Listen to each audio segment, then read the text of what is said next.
Hola lectores y bienvenidos a mi canal, yo soy Noé y en este vídeo vamos a hablar de otro clásico, El Conde de Montecristo.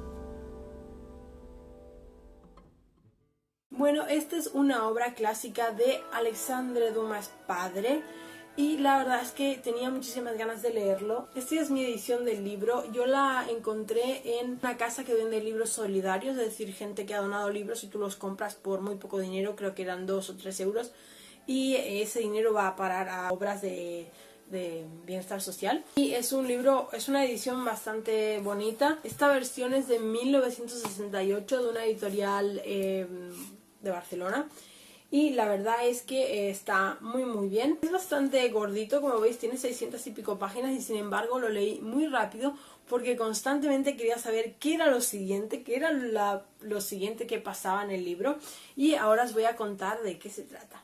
Bueno, sabéis que Alexandre Dumas padre tenía un coescritor que era Auguste Maquet. Auguste Maquet era un hombre muy prolífico, reescribió muchísimas historias de Montecristo, es decir, las corrigió, hizo muchísimas cosas muy interesantes a nivel literario, pero Alexandre Dumas padre le pagó una cantidad muy considerable para que no saliera como coescritor en las obras.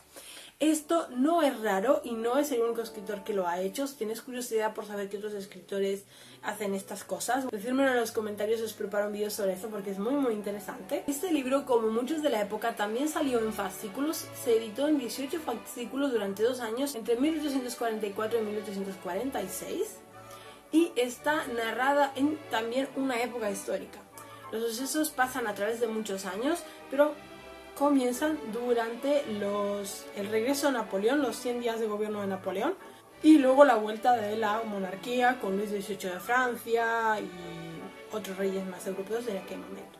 ¿Por qué es importante conocer el contexto histórico? Más que nada para que sepáis cómo va a estar narrado el libro, porque este es un libro de aventuras, pero también es una novela histórica. Entonces tiene ciertos matices muy comunes de la escritura de la época y algunas palabrejas que tendréis que buscar. Aún así, el libro es súper entretenido porque es un libro de aventuras y resulta que está basado en hechos reales, o más o menos. Alejandro Dumas un día se enteró por un cronista francés que había un hombre, François Picard, que se iba a casar con una mujer y 4 amigos envidiosos lo acusaron falsamente. Como consecuencia, él estuvo encarcelado 7 años y mientras estaba en la cárcel, un prisionero que se hizo a su amigo le legó un dinero, un tesoro en este caso, que estaba en Milán. Entonces, cuando él salió de la cárcel, salió legalmente en este caso, fue a buscar este tesoro, se cambió de nombre y regresó a París hecho un señor, y estuvo 10 años vengándose de todos sus amigos que lo habían traicionado. Y básicamente de eso va El Conde de Montecristo. Realmente no importa conocer toda esta parte porque lo más interesante es saber cómo se va vengando el Conde de Montecristo. Nuestra historia comienza con Eduardo Dantes, que es un marino y que conoce por eso muy bien toda la costa del Mediterráneo. Las historias se desarrollan entre Francia, Italia y las islas del Mediterráneo, pero también sale Cádiz, Málaga, etc. Más que nada porque eran puertos muy importantes en esa época. Básicamente, Edmundo Dantes es un marino al cual se le muere el capitán y tiene que cumplir un encargo. En ese encargo él no sabe qué está haciendo, simplemente cumple las órdenes de su capitán, la última voluntad de su capitán. Pero resulta que alguien en el barco se entera de esos encargos y, como tiene mucha envidia, se encarga de que entre él y otras personas más de acusarlo de que es un bonapartista. ¿Por qué os digo esto? Bueno, porque resulta que después que Napoleón intentó invadir Rusia, al volver a Francia hubo una revolución, quitaron a Napoleón del gobierno, que se fue al exilio, y entonces volvió el rey Luis XVIII, hermano de Luis XVI. Y en ese momento, cuando se desarrolla la historia, históricamente Napoleón estaba intentando volver a Francia para retomar el trono, cosa que sucedió durante su gobierno de 100 días. En ese momento a Edmundo lo acusan de espía y entonces lo encarcelan y tiran la llave. En esto Napoleón pierde el trono, vuelve la monarquía, etc. Pasan muchísimos años, Eduardo no sabe ni qué año es y comienza a hablar con otro preso y entonces este lo conoce bien y que sabe que es una persona honrada, entonces cuando él se enferma le lega un tesoro muy importante de una persona que había muerto sin hijos y de la cual él era heredero, pero como lo habían encarcelado, pues ya no podía haber gastado el dinero. En esto vemos todas las similitudes con la historia real. Logra fugarse de la cárcel sin que nadie lo sepa, beneficia a aquellas personas que intentaron salvarlo de la cárcel y compra una isla que hay en medio del Mediterráneo, cerca de Grecia, a la cual le llaman Montecristo. Y básicamente es un pedrusco lleno de cabras, donde se reunían los piratas para hacer sus trapicheos, porque como ahí no iba nadie, pues nadie los podía cazar. Montecristo se hace su caza en las cuevas donde encontró el tesoro.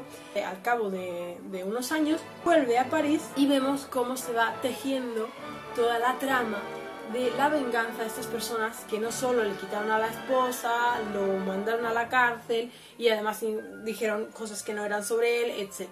Estas personas que le habían hecho daño son personas que han conseguido mucho éxito. Ahora bien, el libro habla sobre la justicia, una justicia que el mundo antes se toma por su mano porque ve que el sistema judicial falla en el momento en que nadie se digna a darle un juicio justo y lo echan a la cárcel y ya está. Pero también habla sobre la venganza, que le tarda mucho en suceder, pero como dicen, la venganza es un plato que se sirve bien frío, porque la venganza del mundo antes es apoteósica, se venga de todo el mundo y de una manera totalmente radical, pero también sobre el perdón, sobre la piedad y sobre el hecho de volver a tener sentido la vida, porque una vez que él se venga, se queda como, bueno, ya está, ¿y ahora qué hago? Pero resulta que hay una cosa más que le hace desear vivir, y es el amor. Entonces vemos que por su camino va haciendo muy buenas acciones, y aunque él piensa que es una mano justiciera y que va aquí a causar el dolor a todo el mundo que le hizo daño, realmente por el camino va ayudando a muchísima gente. Y eso lo hace una gran persona. Así que, como veis, es una historia de aventuras, pero también tiene una parte histórica y una moraleja muy importante. Y es que la venganza por sí sola pues no causa ninguna satisfacción. Aunque sí tiene modismos un poco anticuados, no es una lectura difícil. Lo que pasa es que tiene un estilo muy particular de esta época. Entonces, si no estáis acostumbrados, tal vez os resulte un poco chocante. Es súper entretenido, sobre todo el hecho de esto de ver cómo se las va a ingeniar para vengarse de todos. Y bueno, es una conclusión maravillosa y creo que vale muchísimo la pena leerlo. Y esto ha sido todo por el vídeo de hoy. Espero que os haya gustado, que os haya sido útil, os haya servido para algo, ¿por qué no? Y ya sabéis, si os gustó, darle una manito arriba, comentar cualquier duda, sugerencia, pregunta y esas cosas. Activad la campanita para que os lleguen las notificaciones cada vez que yo publico un vídeo. Y yo me despido y nos vemos muy prontito en un siguiente vídeo. Bye.